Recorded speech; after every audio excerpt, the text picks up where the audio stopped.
Well, hi everyone. I decided to make another video again about the dogs. But this time I think I'm going to answer more personal questions that are directly related to things that people have asked me in the past, things I get asked on a sort of regular basis, as opposed to the list of just sort of generic internet questions I found last time. So these are more specific questions. There's less of them. I'm probably going to have to do this in just one single take because I've been having trouble editing these videos. I can't find a good free editing program, so I'm going to try and talk fast and not make this too long. But I have a feeling it's going to be very long. So the first question I'm going to do is, why did I get 3 dogs? And have I ever considered giving any of them away? Because I think that's a pretty important question that I get asked a lot. Why did I get dogs? So I wanted to get dogs for a very long time. I had a lab growing up. My parents had a lab, and I really liked the dog a lot. And I always kind of wanted to have a dog of my own ever since I was in my first year of college when I was like 20 or something. But my roommates at the time didn't want dogs, and then I moved around a lot. I went to different countries, and I never was in a good situation or place to have a dog. And then when I did the Peace Corps here in Panama, I was living here for a year. It was a pretty stable place, and I was living alone. And a lot of other people had pets as well, and the Peace Corps was almost kind of encouraged for Peace Corps volunteers to get like a pet because it would help you sort of deal with living there alone, sort of emotionally and stuff like that. So, and there was a lot of stray dogs all over the place here. It wasn't like it was particularly hard to find a dog.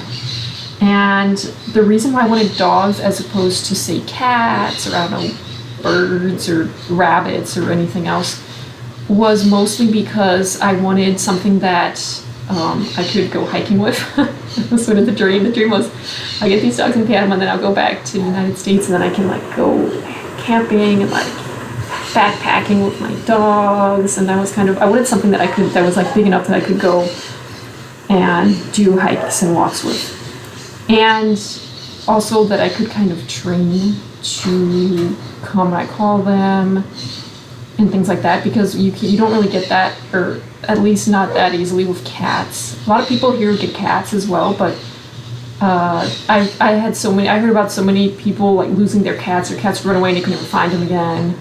Their cats getting just eaten by other animals and stuff like that. So I felt like dogs here in Panama were a better bet than cats. So that's why I went for dogs. And then, why did I get 3 of them? So I'd always toyed with the idea of having 2 dogs kind of right off the bat, mostly because when I was growing up, our lab was a very sort of lonely dog. He would get out of our yard and escape all the time. He was quite the escape artist. He would escape all the time to go find other dogs and play with other dogs, and I could tell that he was very lonely. And I figured that if I ever got a dog, I never wanted the dog to sort of be like that. I would always want the dog to have like at least one other companion to like be with and play with and stuff. So I kind of gone into it figuring I was probably going to get 2 dogs. I would start with 1, see how it went, and then from there get a second dog, depending also a little bit on the character of the first dog. I had not planned on 3 dogs, but 3 dogs just kind of happened. And I don't regret having the 3 dogs, to be perfectly honest. So yeah, I got Timmy first. And then Timmy was a very playful dog. Loved other dogs. Couldn't get enough of other dogs. Although I guess that's kind of how all puppies are in hindsight. But I had sort of limited experience with dogs, so I figured she's just a very social dog. And I just figured, well, I'll tell you what, let's get a second one. So then I started to consider getting a second dog. I rescued several other dogs before I got Timmy, before I got Buddy and Jay. And none of them sort of fit quite well with Timmy. Some of them did a little bit better than others. Mostly I had a few of them die as well from diseases and stuff. And ultimately I ended up with Buddy and Jay. So, have I ever considered giving them away? Yes. I originally got Buddy and Jay, both figuring I was going to give them away. For Buddy's story, I took him in, fed him, cured him from his diseases, and then actually brought him back. Because originally when I talked to the owner of the dog, Timmy, I told him I was going to bring him back. I was like, I'm just going to take the dog. Because he's a male dog. Male dogs are a little bit more in demand than female dogs. Female dogs, you can have whatever you want. Nobody wants a female dog. But for male dogs, people are kind of, especially one that's sort of a little bit better taken care of, people will actually want male dogs. So I brought him back after I'd taken care of him, and I just couldn't really bring myself to leave him there. I was like, no, he's still a little scrawny. He still doesn't look too good. I'll keep him for another month or so. And then once he's like in really good shape, then I'll bring him back. So that was sort of my idea with Timmy sit. That was sort of my idea. That was my idea with Buddy. I brought him back a second time after when he was really in great shape, and I was like, okay, now he's really good. And I just looked at all these, like, I was bringing him back basically to the original owner. And I was just like, oh God, I can't leave this poor, darling dog. I just can't leave him here and know that he's going to go right back to the terrible life he had before me. So I ended up keeping him. And then with Jay, I picked up Jay, and at the time I had a friend that was looking for a puppy. So I said, oh great, well there's this puppy that I just picked up a couple of days ago. And whenever you want her, just let me know and I'll bring her by. So that I can't get her right now because I'm like moving houses, but once I'm moved in, I'll take this. Okay, so I waited. And then after he moved in, he basically called me back and told me, yeah, my new landlord won't let me have dogs, so I can't take the dogs. I said, okay. And then I found, in between, I rescued a couple other dogs. And then I found another person, because Jay was a dog that I became very attached to as well, and didn't want to just give her to like any random person from around here where I knew she'd probably not have a great life. So I had a friend who had a lot of other dogs. Timmy, Arriba.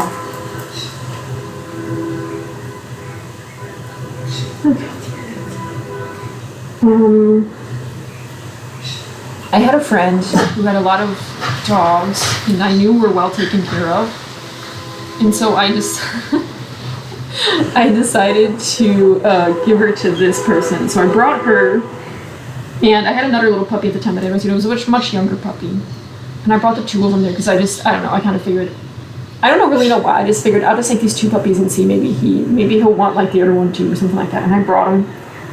And then the other puppy became very attached to these people and these other dogs. And Jay just, when I was trying to leave and like leave Jay there, she just started to cry and howl and try to follow me basically. And I just felt so bad. I said, okay, fine. Took her back and ended up giving them the other puppy that I had at the time. And then, well, even later than that, I had a neighbor, a person that I knew well here, that I knew took decent care of their own dogs, who had watched Jay for me a couple times, because sometimes when I would have to travel or be gone for a couple days for work and stuff, I'd have to basically leave the dogs with people to take care of them. These are people that had already taken care of Jay a couple of times for me, because I would never leave all three of them together, because it's a lot of work to like give the three dogs to someone to take care of. So I gave these are people that Jay did well with, because Jay has some problems. I'll get into that a bit later in this video, but these were people that she got along with well, and they were like, yeah, you know what, we'll keep her. And I said, okay, great. And then 2 weeks later, they brought her back, and they're like, actually, we can't have another dog. We've already got like too many dogs, and it's just, we can't really do it. And then by that point, I was like, you know what, Jay, I think you're just gonna stay with me, because I really like Jay a lot, and I just, at that point, I was like, I don't really want to try and like find someone else to take care of this dog. I just like this dog, and she just gets along so well with my dogs. So that's how Jay ended up staying with us. So yes, I have considered giving them away a couple times. And then another question is, questions that I forgot the answer actually on my first video, which are sort of basic questions like how big are they, and are they male or female dogs? So Timmy is a female dog. She is 39-ish pounds. And she's pretty good for her for sort of the breed mix that she is and her size and stuff. She's not like completely overweight or skinny or anything. You can kind of make out her, well, not the position she's in now, but you can faintly sort of make out her rib cage a little bit. You can feel it pretty well. And she's a wider set sort of dog than the other two. She has, her sister really looked like a pit bull, so I know that she's got some amount of pit bull in her as well. So she tends to be a little bit on the wider side of things as well. Even though she has like a thinner sort of face, and she definitely has a retriever somewhere in her. Jay is also a female dog. Jay is 31 pounds, and Jay's also looks pretty good for her weight and her size and stuff. She's not too skinny or too heavy. And same thing, you can kind of barely make out the very last of her rib cage, a little bit, but without much more. So she's at a pretty good weight. And then Buddy is the male dog. So it's two females and a male. Buddy's a male dog, and Buddy's also 31 pounds. So Buddy and Jay are both the same size. They're both 31, and he's pretty healthy for his size and weight as well. He's got a nice. You can feel his rib cage really easily, and he's pretty good. Timmy's a little bit bigger than Buddy and Jay. She's a little bit taller. She's like a couple inches taller, and she's a good like 3 inches longer than them as well, which is why Timmy's 8 pounds heavier than Buddy and Jay. Next question. Do they get along well? I get asked this a lot because I know about people that have like multiple dogs who don't get along, and it's very hard for them to navigate this situation. So for me, actually, they all three get along really well. I kind of think that it's because I got them all roughly at the same age. They were all puppies when I got them, and so they kind of grew up together and became kind of like litter mates a little bit, even though they weren't originally litter mates. I think if I'd gotten them at like different ages, if I like got Timmy and then got another dog when Timmy was like 2 years old or something, and then maybe got a third dog like 3 or 4 years after that, it might have been harder. There might have been more of a sort of dominant structure between them as well. Whereas here, they're really good. They don't really get jealous of each other. They don't like fight over their food or over the toys. Granted, I don't really use that many toys, but they do good. They've never bitten each other. I mean, aside from when they're like playing and stuff, but they don't. They really get along really well. They sleep together. They don't growl at each other or anything. They like to play together. So no, for that part, I'm really lucky. They really get along extremely well. Which was one of the reasons why I kept these 3 dogs. I had other dogs that did not get along nearly as well with them, and that I ended up rehoming. So there was a lot of, it wasn't just random. I did specifically pick these dogs because of the fact that they got along between them so well. And they were very complimentary, it felt like, in between them. And then, do they have any dog friends, and how are they with other people? They don't really have what I would consider dog friends. They get along well with other dogs for the most part, especially if it's just like a sniff and keep walking situation. They're absolutely fine with that. If they're, I mean, I flat out have like stray dogs that'll sometimes like go for our walks. Like I'm walking and I really dislike that. And if this happens, I usually try to chase the other dogs away just because I feel like it's kind of, not so much my dogs, but I feel like these other dogs could, and I have seen it happen where they've attacked like other dogs on the path. I mean, they're not my dogs, they're stray dogs walking with us, but I can't control what these other dogs do. They have never attacked my dogs, but I've seen some of these stray dogs that get along okay with my dogs, like chase other dogs that would happen to be walking in the area, and then my dogs want to chase as well. So I'm very hesitant about that, but yeah, I sometimes, not very often, but I'd sometimes have like stray dogs that'll actually like go on our entire walk with us and come back, and it's just like, well, I guess it happened. And nothing is just not what I can do if I can't manage to scare them away. So yeah, my dogs do fine with other dogs. They have a little bit more trouble with like smaller dogs and puppies. Buddy does good with pretty much everything. Buddy's a very nonchalant dog. He's very sort of low-key, doesn't care much, does his thing. Timmy and Jay are a little bit more like anxious about these things. Like they'll get scared.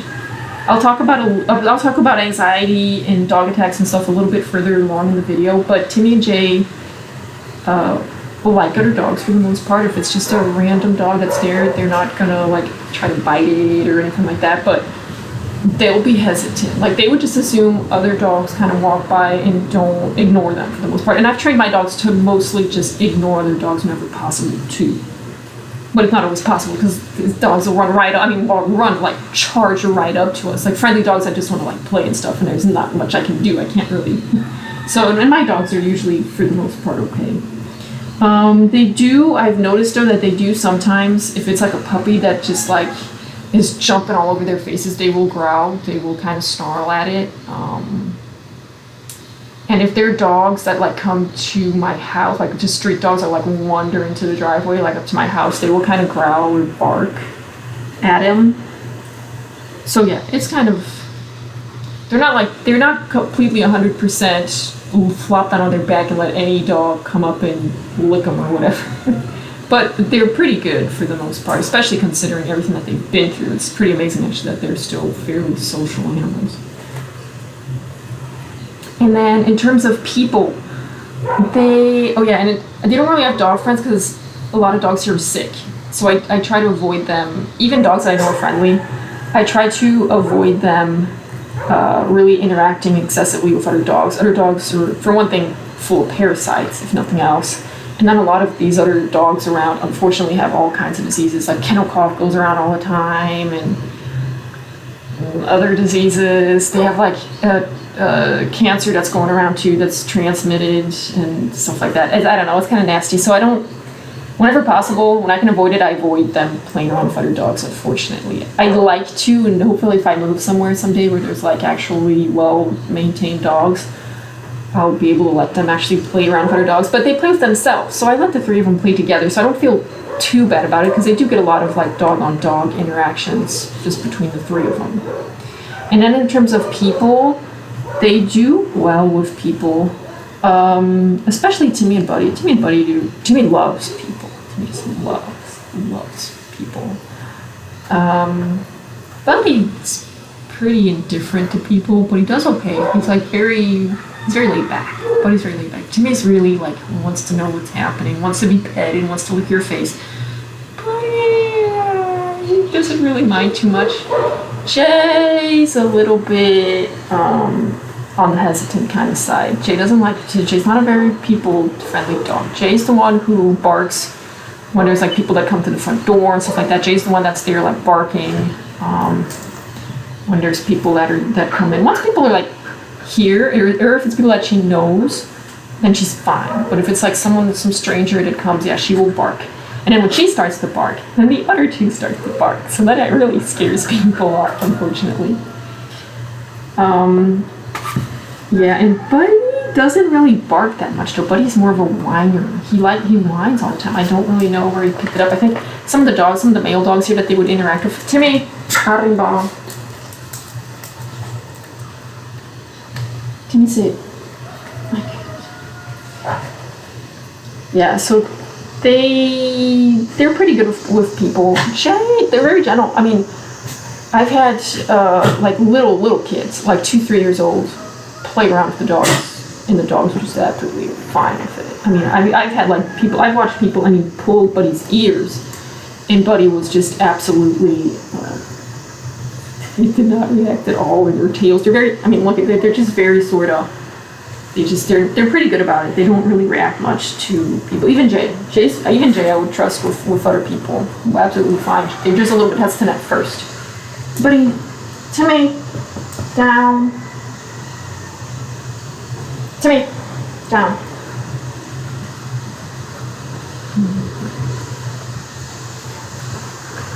Yeah,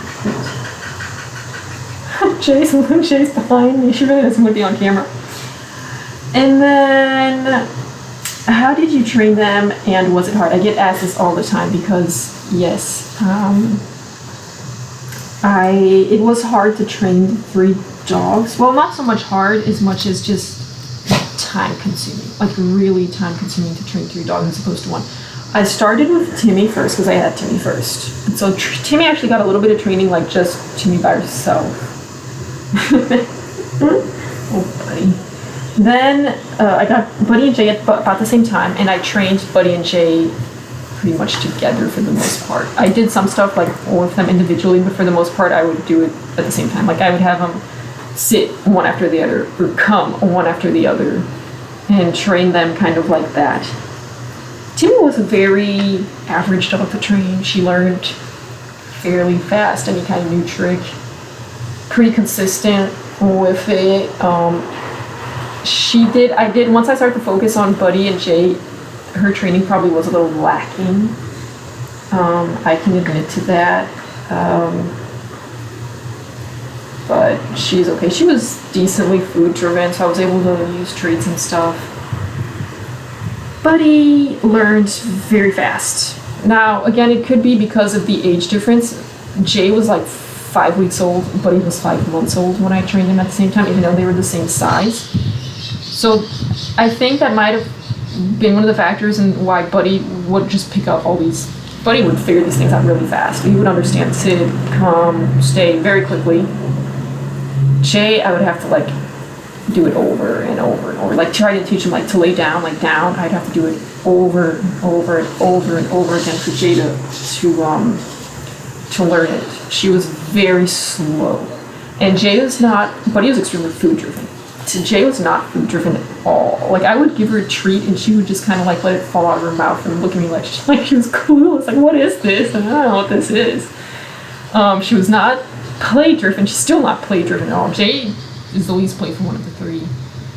And she'll take treats now, and she will, like for the last few years, but as a puppy, the only thing she would eat was the kibble I was already feeding them, and even at that, it was kind of like a hit or miss. Like sometimes she'd eat it, sometimes she wouldn't. She didn't really like. I had a lot of trouble with Jade just in terms of feeding her as a puppy as well. Maybe because she was so young. But yeah, but then the difference, and this is a big sort of difference between Buddy and Jay, is that once Jay learns something, she does it without a second thought, consistently. Jay's extremely loyal. She's loyal almost to a fault. I mean, Jay would throw herself in the middle of traffic if I called her from like the other side of the road. I mean, I've never done that, but as an example, whereas Buddy would definitely not. Probably not if he had to like risk his life to do it. Which is probably good for Buddy, but Buddy learns these things very fast, but then if I don't have a treat, he loses interest. So he's very independent. Jay's very sort of loyal, more submissive, I would say, than Buddy. Jay will come all the time, no matter how distracted she is, what she's doing, she comes when I call her. She takes forever to figure out the new things, but once she's got it, she does it.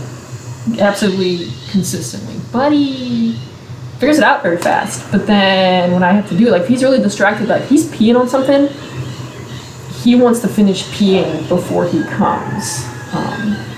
Unless I have a treat. If I have a treat, he can't get it fast enough.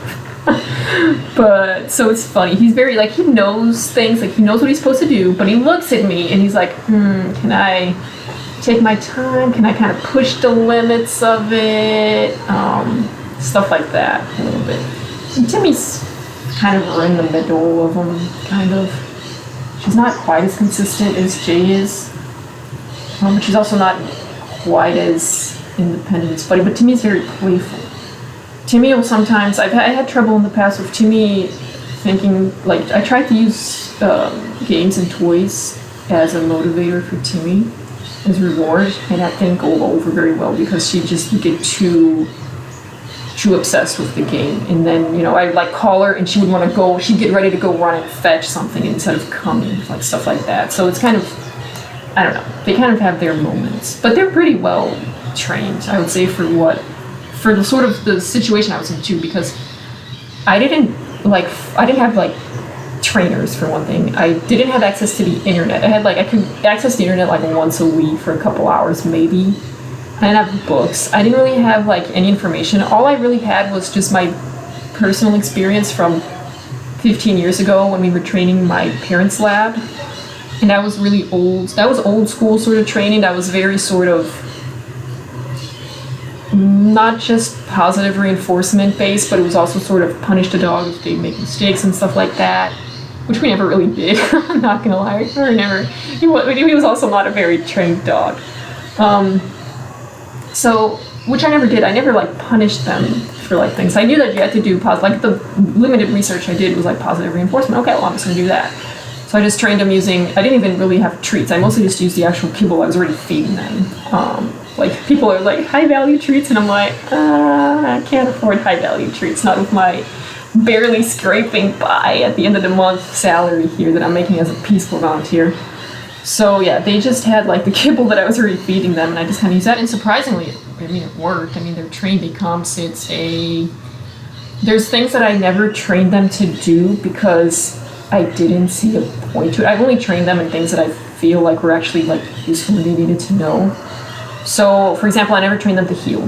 None of them are capable of healing at all. I mean, unless I'm like potentially holding a treat and they're like walking next to me thinking I'm about to give them a treat, but that doesn't really count as healing, I would say, because it's 3 dogs. So when I'm walking, I'm like, I've trained them to walk on a leash so that they're not, pulling me every direction, although they still try to pull me in every direction sometimes, but they're pretty good.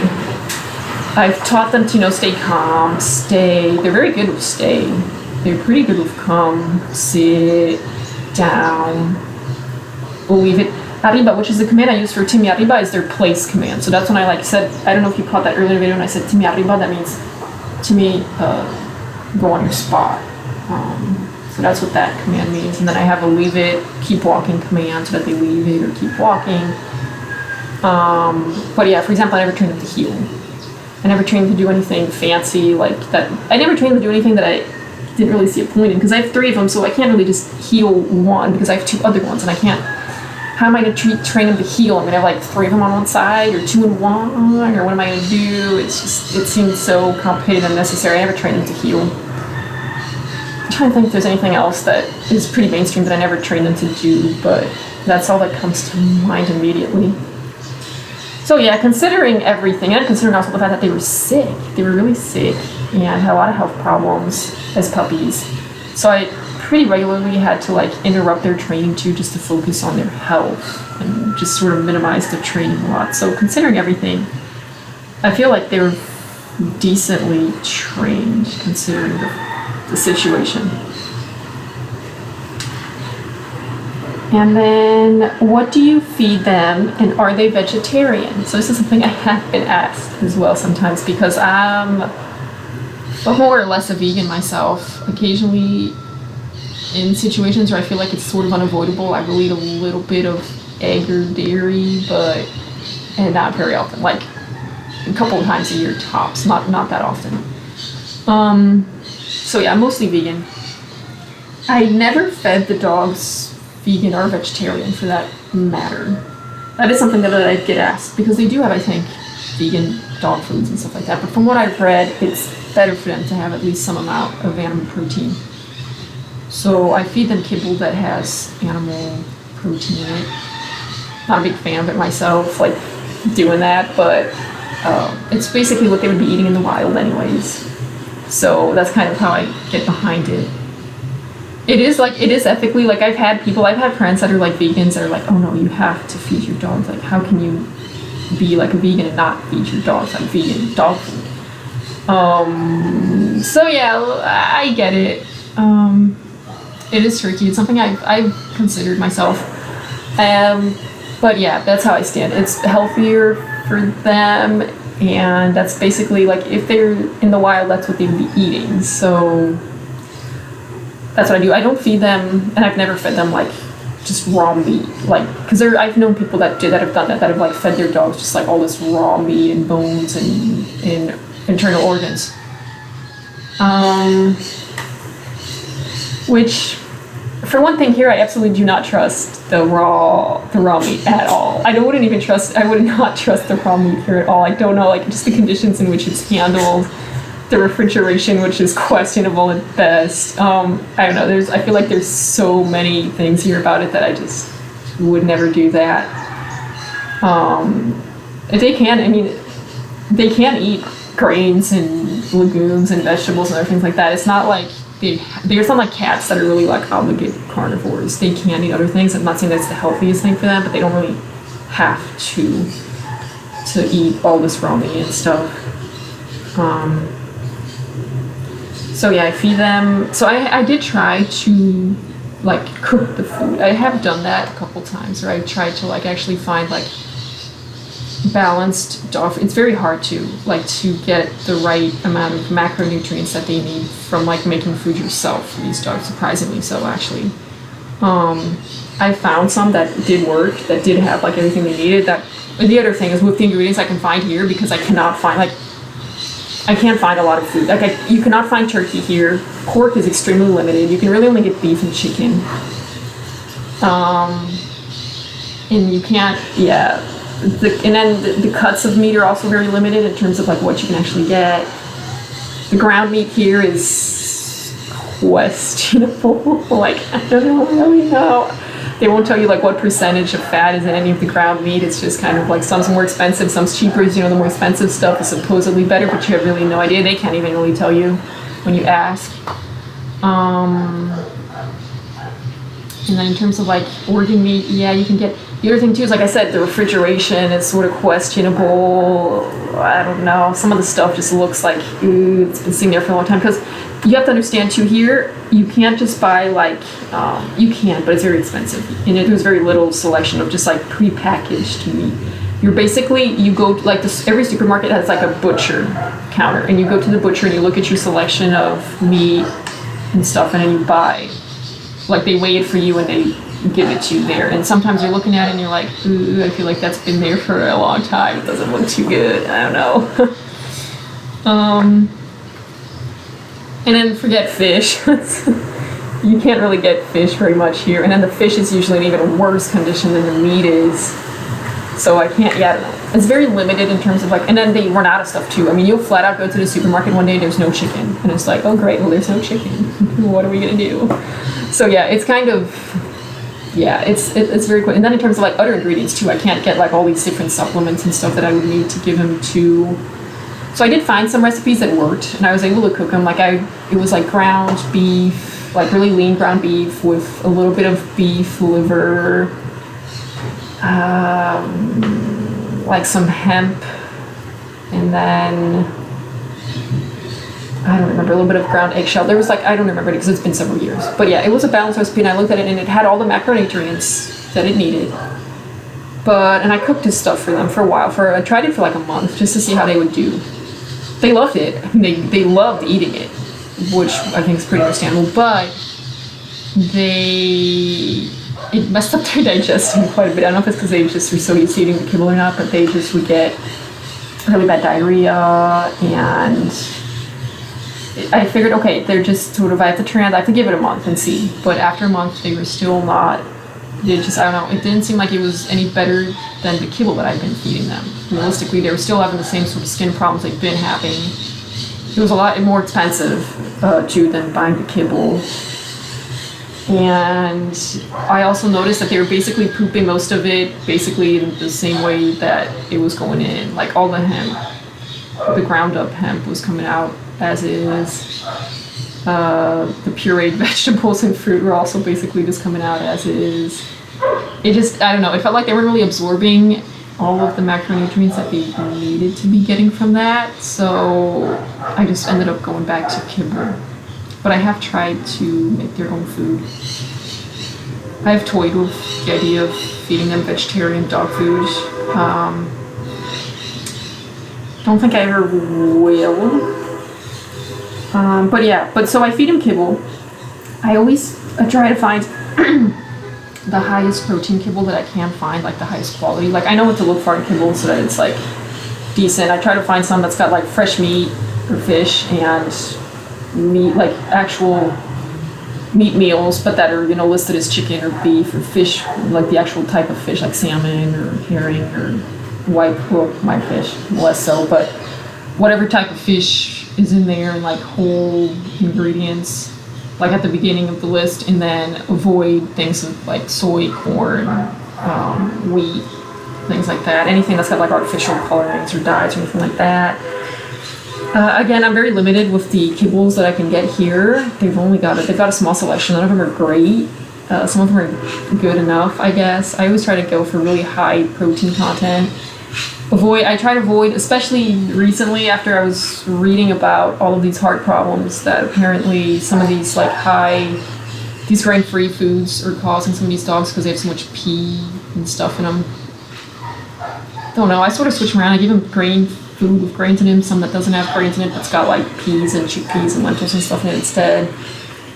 But I always add stuff to their kibble. So, which I did in one of my other videos, I showed kind of what I do, but I add egg to their food and pureed vegetables and some blueberries, and I'll throw in sometimes different herbs like turmeric or stuff like that, a little bitty bit of it too. And I always water it down a little bit and let it soak too. I soak the kibble before I feed it to him. But yeah, which comes kind of back to the vegetarian vegan thing too, is I know it would probably be good for them if I actually added flat out meat or chicken or something to their food, but I can't bring myself to do it. Which is why I stick to eggs. So I give them a lot of eggs, even though I know that I get the free range, although who knows what that really means, the free range eggs, like the best treated chickens that I can find in the area as well.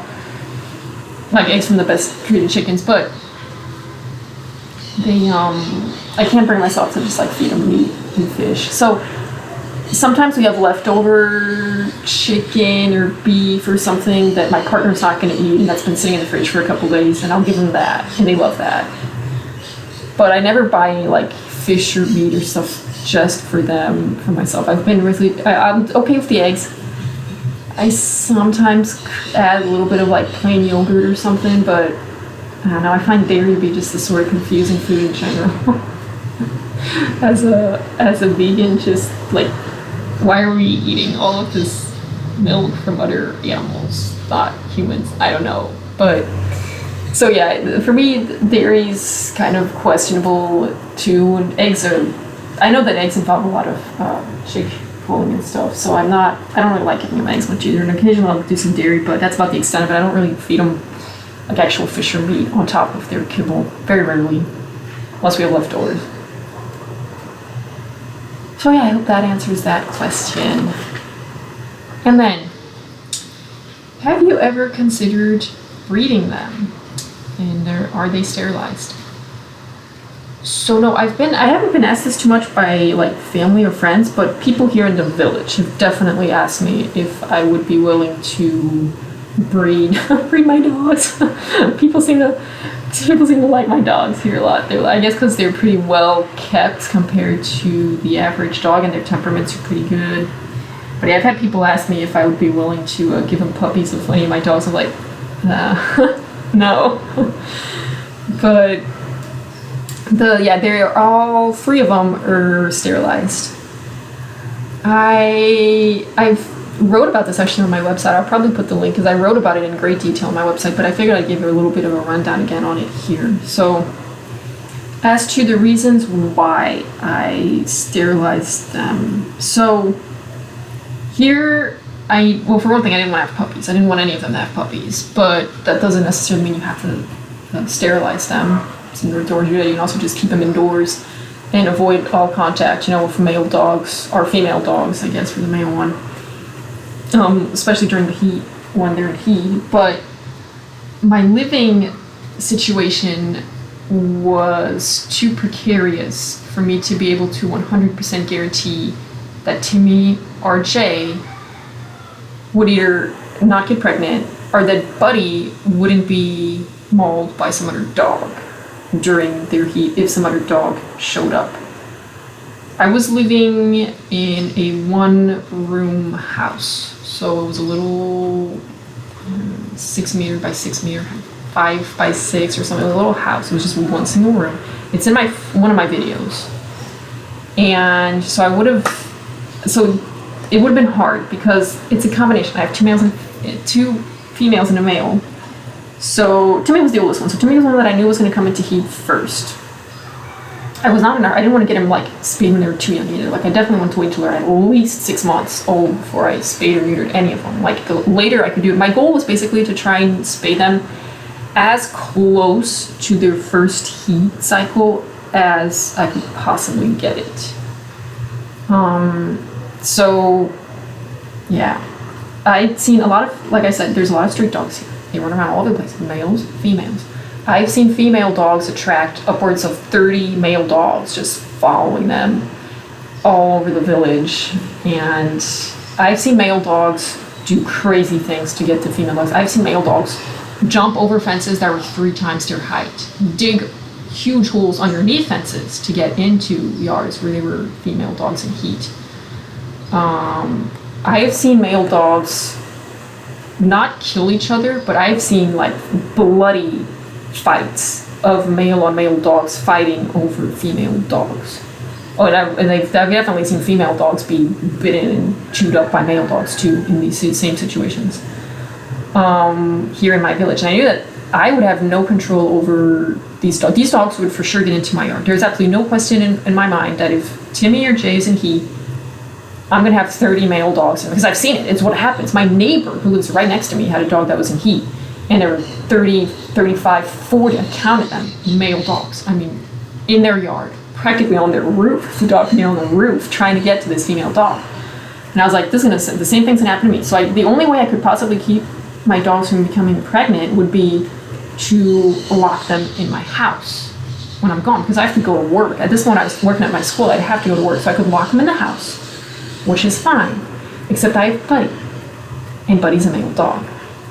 What do I do with Buddy? I lock Buddy in with Timmy, who's in heat. He's going to impregnate Timmy.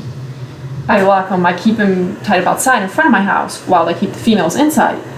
I'm going to have 30 male dogs all looking for a fight with Buddy there. You can't do anything about it. So I was kind of, I have to spay them. Like either Buddy's gonna get, either I have to neuter Buddy, not spay Timmy and Jay. Spay Timmy and Jay, not have to neuter Buddy. I didn't have to do all 3 of them. I'm gonna get into the story of how Buddy ended up getting neutered, because Buddy got accidentally neutered. This is a disaster story. But yeah. So that was the reasoning why I ended up deciding I needed to spay these dogs, because I had no way of 100% guaranteeing that either Buddy wouldn't be mauled by some rabid dog outside trying to get into my house while I was gone, or that Buddy wouldn't impregnate Timmy or Jay later when they were locked in my house. I had no way of yeah, sure, I could try to tie them up separately in the house, but I've seen these dogs get out of things, like, I don't know, I was scared that they hurt themselves trying to get out of chains and stuff. I don't know, it was just so much easier to just spay them. So I did Timmy when she was 9 months old-ish. I tried to wait as long as I sort of could. I took Timmy to a spay clinic. That they do spay clinics pretty regularly every couple months.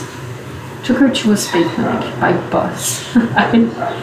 No return plan. I figured I knew how to get her there, and then I wasn't sure how I was going to get back. And I kind of figured I'd go there, and then I'd probably find someone there who'd be willing to drive me back. And I figured, worst comes to worst, I'll just have to take her back on the bus to come back if I really can't find her. And that was basically how I went into it, because it was kind of random, because it wasn't right here in my village. I actually had to take a bus. It was pretty close, but I did have to take a 20-minute bus ride to get to the place.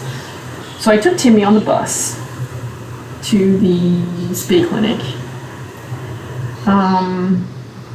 They spay 500 dogs in a day or something. It's pretty crazy. They spay, well, maybe not a day, over a weekend. So probably 200 dogs a day. So I go there, get my ticket. I'm waiting in line with Timmy at the clinic. And yeah, this is a mostly volunteer clinic. They have 3 vets that are actually doing the surgeries, and then they have the whole rest of the team are volunteers. The dog that was in line right before Timmy was a little, actually purebred. Mostly you never see purebreds at these things, but yeah, there was a little purebred Chihuahua. Because most people that take their dogs to these pop-up clinics where it's $30 to spay your dog, or local people that are able to scrape $30 together. It's not people that have the money to pay for like purebred dogs. So, because a period, like spaying your dog at an actual clinic, like at a hospital, was upwards of $300 or something. So, which I also couldn't afford, which is why I took her to the puppy. Because I volunteered at some of these puppy clinics and thought it was perfectly fine. So I took her there. The dog ahead of her in line was a little Chihuahua, and it died. My honest guess is that they overdosed the anesthetic because it was such a small dog, and they weigh the dogs before they give them the anesthetic. My guess is that within the mix of all these bigger dogs, they just overdosed, probably massively, the anesthetic on this poor little Chihuahua. And I just remember, they sat there and like they did like cardiac massage.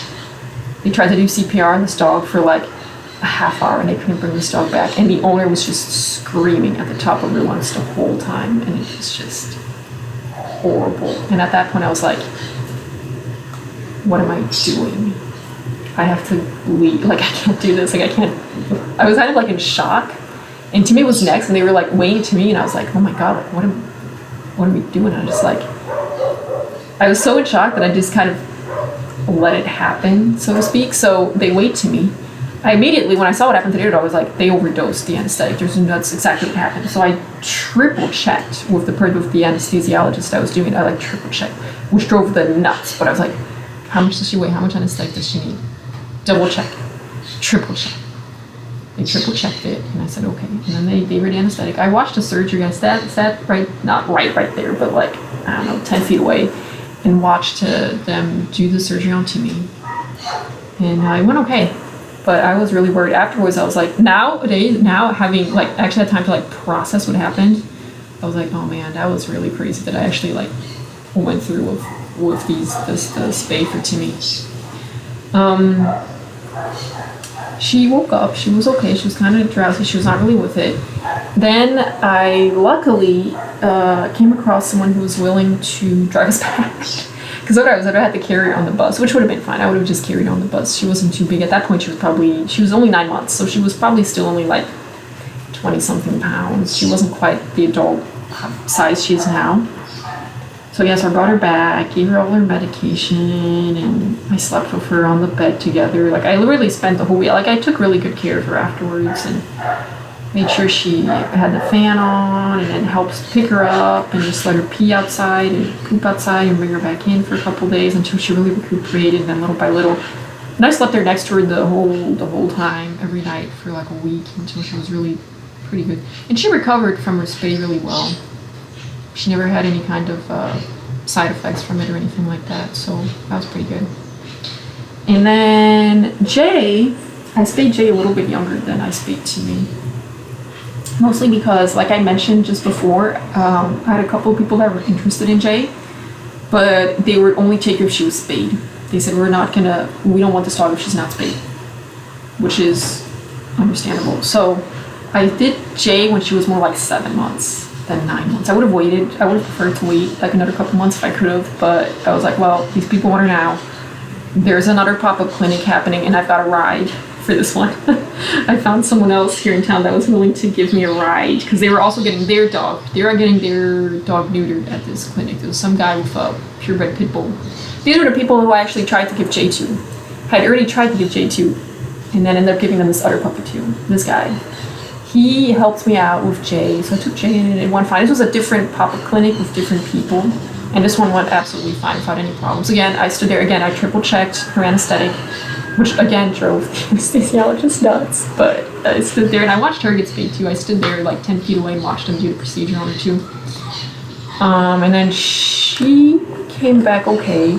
She had some trouble with the wound healing, which I will get into a little bit later when I talk about dog attacks, but her recuperation process was a lot longer than Timmy's. Timmy, after like a week or 10 days, was absolutely fine, like nothing had ever happened. Jay took like a month for like the wound to fully close and fully heal, and but I did the same thing with Jay. I slept with Jay every night. I carried her out to pee and poop, and then I walked her really slowly when she was up for it and made sure she had everything she needed. And she eventually recuperated from it as well, but it took a long time. And then Buddy, Buddy is a very unfortunate. Buddy didn't get neutered until he was 2 years old. Buddy was a lot older than Jay and Timmy when I neutered him. And Buddy, I've been planning to neuter him mostly because Buddy never showed any interest in female dogs. At all. Never. No. Even when he was 2 years old, he had no interest even in female dogs, and he'd walking by with 35 plus dogs trailing him, and Buddy just like couldn't care less. Like the dog's not even there. But Buddy would get attacked a lot by male dogs, by bigger male dogs. And I figured I'd neuter him at some point, mostly just because you never know. Maybe sometime he gets out. I really don't want to be responsible for some other poor female dog getting impregnated when I have the means to neuter my dog. So I plan on doing it at some point. I was just kind of waiting on it, and I wasn't in any hurry. But Buddy had some leg problems. He had a problem with one of his legs. He's had a lot of leg problems. He had a problem with a back leg. And when I'd taken him in to get some x-rays done, they told me that he had something wrong with one of his toes, and he was going to need to have his toe amputated. I said, okay. And this was at a time when I wasn't physically here. It was my partner who was taking care of the dogs. And he was limping, so we took him into the vet. Vet did an x-ray, said, no, he's got a problem. He's going to need to have his toe amputated. Okay. So they took him in, and I figured, well, if he's already going to be under, so I talked to the vet on the phone and said, if he's already going to be under under anesthetic to do this foot procedure, to amputate his toe, go ahead and neuter, because I don't want to have to do another neuter later. Like, he's already going to be under, just do them both at the same time. That way I don't have to do two traumatic things for him. He can just do it once, was basically what I told him. I was like, only neuter him. I said, just neuter him. Like before, whenever he's under and you're doing the toe procedure. And he said, yeah, no problem. Well, I get a call afterwards from my partner who tells me, like after the surgery and stuff, and he says, well, it turns out that they didn't end up amputating his toe, because they said that there was a blood vessel or something in there, and they couldn't go in and actually. They couldn't go in, and they did some x-rays before the surgery and decided that they couldn't do it. But they did end up neutering him. And I said, what? I was really angry. I wasn't there. I told the guy to neuter him only because he was already going to be under for this toe procedure. If you did an x-ray before the surgery, decided you weren't actually going to do the surgery, because this was a very expensive vet, like in the capital, and he was one of the most expensive, because I took him to a really good vet to get this toe procedure done, because I didn't want to trust just any random vet here to do it. So they ended up charging me over $300 just to neuter him, which it was such a mess. I was really angry. I talked to the vet on the phone and was really angry about it, and I couldn't really do much because I wasn't in the country. I would have just waited. If I'd been that, and I said, just don't put him under, just leave him, and I'll neuter him some time later. And I don't know, his toe thing just resolved on its own. He never had any more problems with it after, so I don't know why in the world they were trying to tell me that I needed to amputate his toe. But this also gives you an idea of the vet care here in Panama that is questionable to me at best. So yeah, that's how Buddy got neutered. It was I call it an accidental neuter, because it wasn't like, it was sort of more of a, if he's already going to be under, do it. But if not, I didn't really want to do it. And they kind of went ahead and did it anyway, so charged me a whole bunch of money for it. So, whatever. So that answers that question. Then, kind of along the same lines, I guess, we're already on the topic. Are they healthy? Are they pretty healthy? And what are some of the worst diseases or injuries that they've sustained? I get asked this a lot, I think, because I live in the jungle and there's a lot of stuff going around. So they've definitely, all three, had a lot of health problems. And Timmy and Buddy have both had injuries. I wouldn't say significant injuries, but let's call it injuries.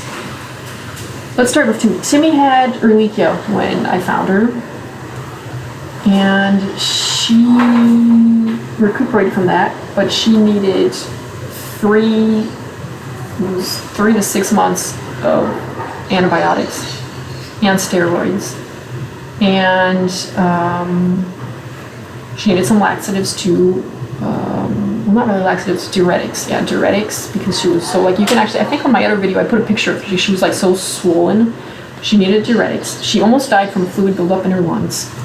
She needed a whole bunch of like vitamins and stuff too. She was like on 10 different medications for the first like three to 6 months of her life. She got better. She survived. A lot of these dogs died from this Ehrlichia stuff. She came through, but she's had sort of, because of all of the things that happened to her, she has some like structural problems too.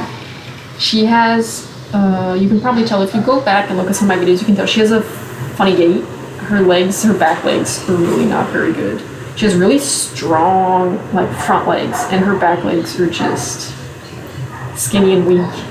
I think because she was so bloated like for like months in her as a puppy, that she kind of structurally grew, kind of like her rib cage grew kind of funny, and her back legs are kind of weak and not very strong. And I took her to the vet, and because she had some leg problems, and the vet told me that her leg, she tore a ligament in her leg, and the vet told me, like when she was looking at the x-ray, she said, yeah, her bones in that leg are faulty, like they're deformed. She basically told me, she said, I'm not sure, it looks like it's probably from birth, but her bones in that leg are also kind of deformed. I couldn't really figure out what bone was not right and what it was exactly. She like pointing it out to me on the x-ray, and I'm like, I don't really have the background in veterinary medicine to really know what I'm looking at, but I guess I trust you. So yeah, so she walks funny. She kind of walks like this, like she'll run like straight, but when she's walking, her back legs kind of do this. But she walks fine, walks, jumps, runs. It's been like that for years, and she has doesn't seem to be a problem beyond that. So I guess she's okay. But yeah, she takes joint supplements and stuff regularly, and I've done therapy with her and stuff. I already talked about this a little bit in the other videos, so I don't want to expand too much on the leg problems. But yeah, she has structural problems with her legs. And the vet told me that because she has had Ehrlichia as a puppy, she's susceptible to getting it again. So I don't know. Which is the other problem here. They tend to get, oh, there we go. Here, Timmy. Come, Timmy. Walk over here so we can take a look at your funny gait. Probably can't really, I don't think you can see it. Oh my gosh, hey, Timmy.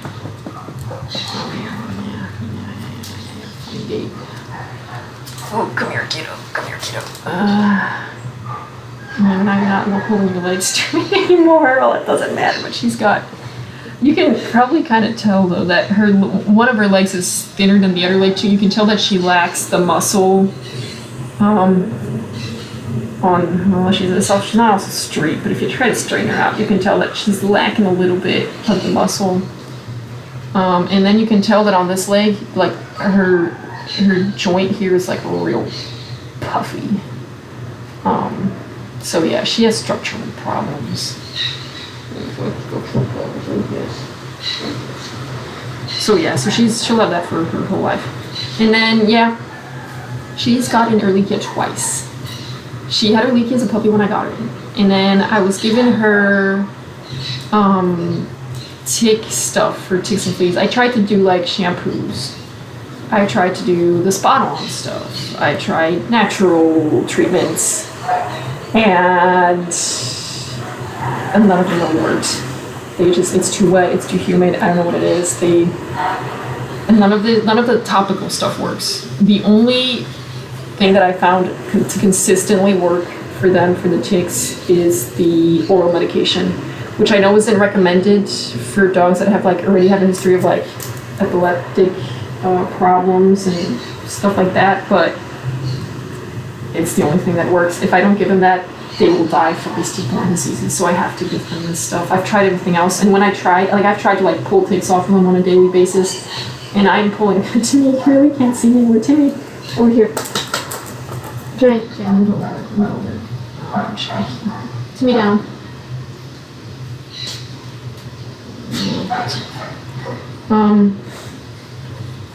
I've tried to give him like do other stuff, and it's just I'm pulling like 30 plus ticks off of it on a daily basis if I don't give him like the oral tick medication. And when I tried to do that, like do that myself, like not give them the tick medication, pull ticks off of them, use natural things, do topical things, shampoos, she got her leaky again. She got ticks again, and she got her leaky a second time. And I had to take her back in, and I had to give her a whole other round of antibiotics, steroids, the whole works, to clear that leaky infection again. So I was just like, whatever, I'm gonna have to give them the oral pills. So I give them the oral medication for ticks.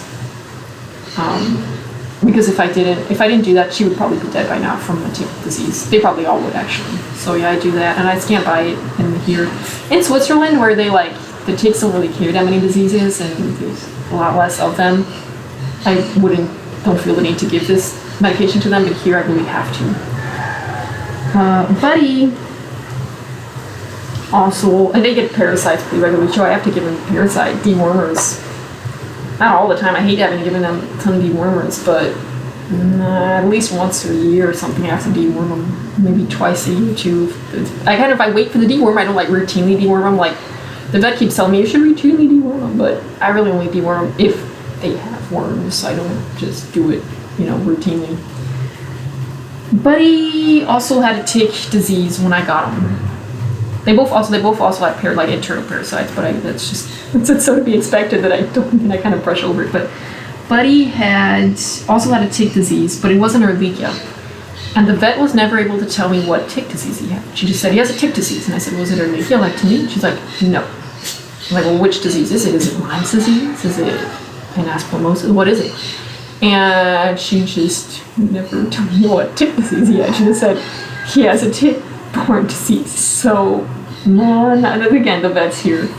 So I know that it wasn't early, but he had a tick disease too. He also had to go through 3 to 6 months worth of antibiotics and steroids when he was a puppy as well, just like Timmy did. I had to do the same thing with Buddy as well. I'm not sure. My guess is it might have been Lyme's disease, just because he ended up having so many funny leg problems. Like he'd be lame in one leg, and then he'd be lame in another leg, and then he'd be lame in a third leg, like over the course of several months. And I'd be like, and then it'd clear up on its own, and I'd be like, oh, what is this? But I don't know. And to this day, I don't really know what he had. The vet was never able to tell me, so I have no way of knowing. But he had a tick disease, not Ehrlichia. And then both him and Timmy have both, but especially Buddy, have also both been really prone. And Buddy's come down again. He's had recurring tick infections too. Every time, like the same time when I tried to not give them the oral tick medication, they got sick again with tick diseases. Like to my best effort, I would spend an hour pulling ticks off of them, putting tick stuff on them to prevent the ticks, trying to bathe them all the time. It just didn't work. I had to go back to the oral tick medication for him. He got sick again with something too. The vet also told me, yeah, it's tick disease, but unable to tell me what tick disease, so I don't know. They get a lot of fungal problems as well, especially Buddy.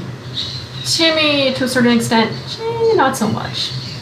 But yeah, he really gets all kinds of fungal problems on a sort of regular basis, more so than the other two. Timmy gets a lot of it too, a little bit less than Buddy though.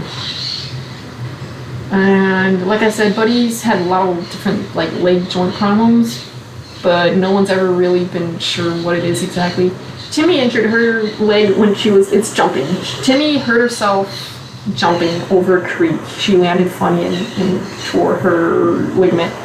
Buddy was jumping down from a pretty high, higher than I wanted. I didn't notice it until he was mid-jump, and I was already calling, Buddy, come! And it was already too late. He was already jumping. Because I was like, oh my god, that's really high. He's going to hurt himself. And yeah, sure enough, he hurt himself. I didn't notice right off the bat. He was fine. I was like, oh my god, he's going to be limping. And he was just walking fine. And it was 2 days after that. And then I noticed he was lame in one leg. And I was like, oh crap. And I had to take him in. But interestingly enough, the vet tried to tell me that it was a muscle problem, that he tore a muscle. So because he was jumping from he was jumping from the top, the edge of a creek bed into a dried up creek bed. It was not, it wasn't that high. It was 5 feet or something, 4 feet. It wasn't like super high, but just high enough that I wouldn't have wanted him to do that jump on his own, but he did. And the vet told me it was a muscle, which I found funny because I would have thought it would have been something else if it was like a jump from height down, like on his front legs, but it was his front leg, and it was the one that he sort of landed on, so I don't know. The vets. And then the other thing with Buddy is he got a cough once that wasn't going away. And they've all had coughs that lasted. They've all got a kennel cough at least once. I took him into the vet because I thought he wasn't going away, and I was like, it might be heartworm. So I had the vet check for the heartworm. And the vet told me it wasn't heartworm, but the vet told me that it sounded like he had a funny heartbeat. So she went in and did a chest x-ray and convinced me that he had heart problems. He had like a deformed heart.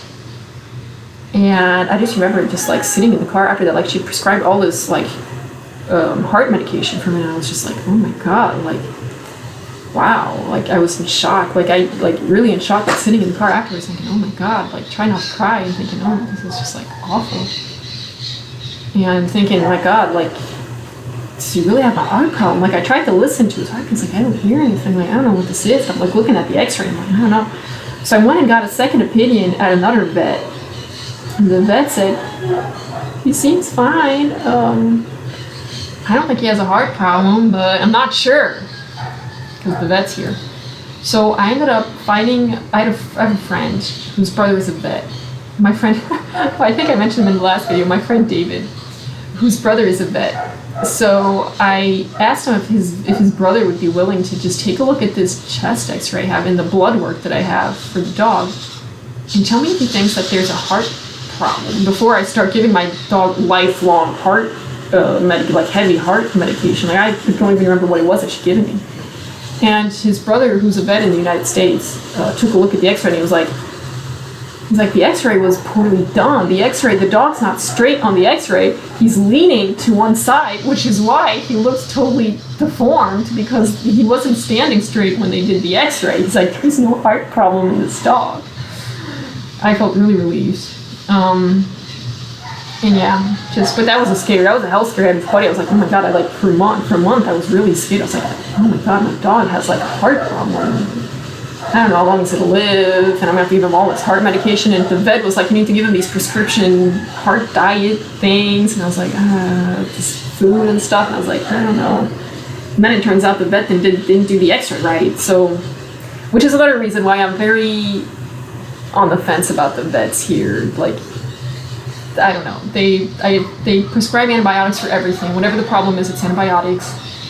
And they have the equipment, but they don't seem to either know how to use it very well or have quite the experience maybe that they need. I don't know. They're nice. I mean, they're nice. They're all nice people. But yeah, nowadays, unless they really have like some major problem, I don't really take them to the vet. I usually just, if it's a fungal problem, I don't need to take him to the vet for fungal problem. I can look at it. I know what I need to put on his foot or his thing and just treat it myself.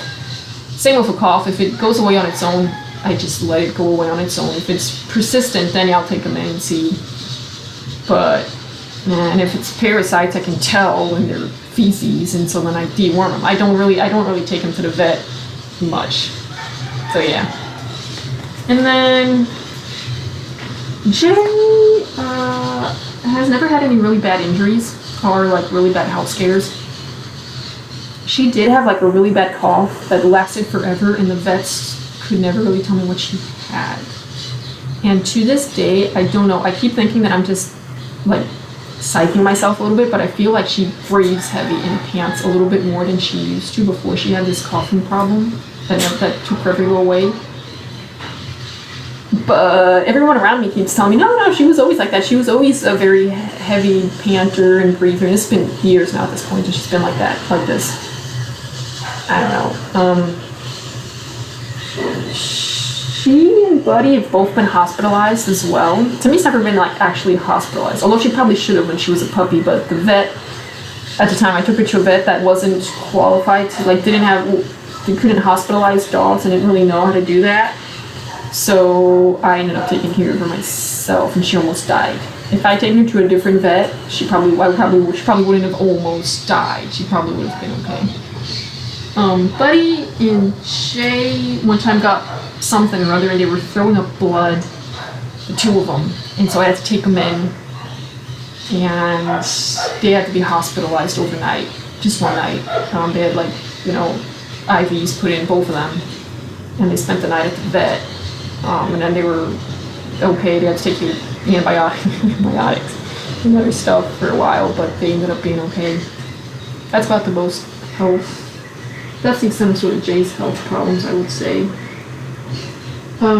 Jay has had tooth problems. She's the only one that has teeth problems. Buddy and Timmy are fine. Jay has had teeth problems.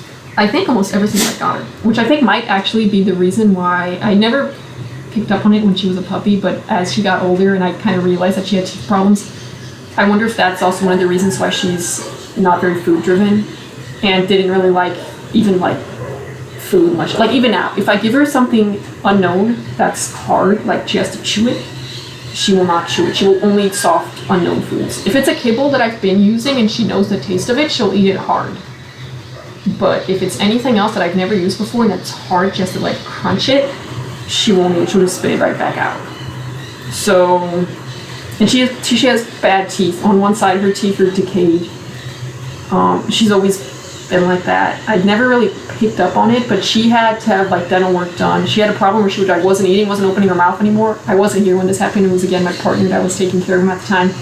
He took her to the vet. The vet had to do some dental procedures on her. No idea what they did. I can't see any teeth that are missing, but supposedly they had to like remove some teeth or do something. I don't know. My partner was never able to tell me what happened because he didn't really ask any questions, and the vet was never responded to me afterwards either. So I don't know, but she had dental problems. Just on one side. Her other side, the one side of her mouth is perfectly fine, and then one side, yeah, her teeth are decayed. I try. Like Jay is the one that I really like brush her teeth really well. Try to really insist on like cleaning her teeth as much as I can. But she has teeth problems. That'll probably, yeah. They haven't gotten any worse, but they're not gonna fix themselves. So that's also, I think, one of the reasons why Jay isn't very food driven. So yeah, she had to have some dental surgery type stuff done at some point when she was a lot younger, like 4 years ago. Anything else? I feel like that's about it for the health. That's what I'm saying. Like in my last video, I said like the health problems are a lot of work. To me, the health problems have been a lot of work because they've had a lot of health problems. And I expect them to continue to have a lot of health problems. Just because, like I said, when they were young, they were so malnourished, sick, diseased. So yeah. And then, this is a question I get asked a lot because it's something I talk about a lot. Tell us about the worst dog attacks you've ever dealt with. So we've been attacked by dogs so many times I can't even count it anymore at this point. I've lost track years ago. It's been pretty good lately though. We haven't been attacked by dogs. Ever since I trained them to sort of defend themselves, we haven't really been attacked by dogs, hardly at all. But when they were younger, they get attacked all the time.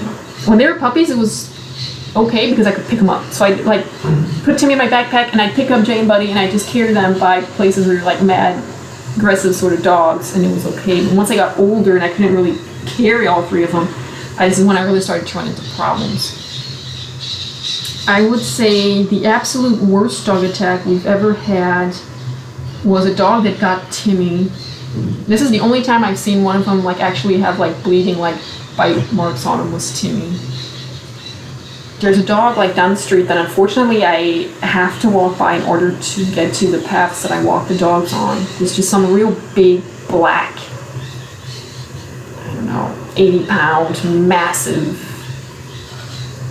It looks like a cross between a Doberman and a pit bull. It's all black, but I don't know.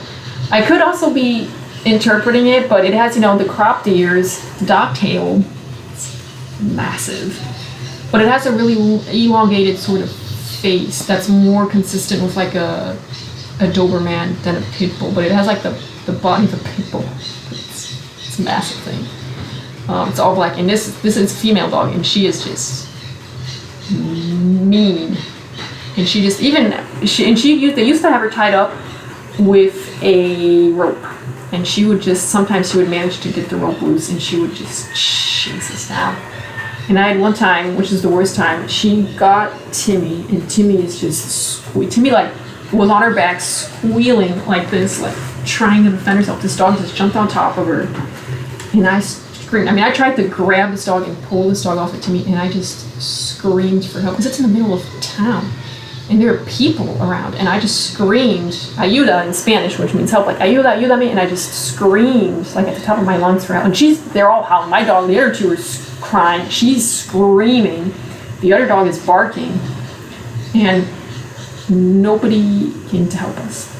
I will never forget that. People came, like, to the corners of this, like, people came to swatch. Like, people, like, there were people, not a lot of people, but there were, like, 10 people that, like, came out and, like, looked at what was happening. But nobody actually came to like help in that situation until the owner of the dog eventually came out of the house. It was a woman. The guy who actually probably is the main caregiver for this dog, because it's a massive. But I can understand this dog is massive, and this dog has bitten people before. So nobody wants to get involved with this dog, which is I think why nobody came to help, because they're too scared of this dog. So this is a dog that is bitten actual people before too, not just dogs.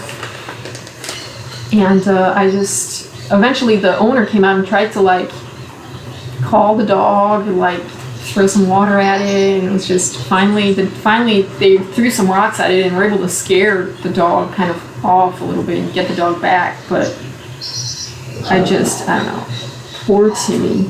I just felt really bad. She was on, like I said, she was on her back like this, pawing at the other dog.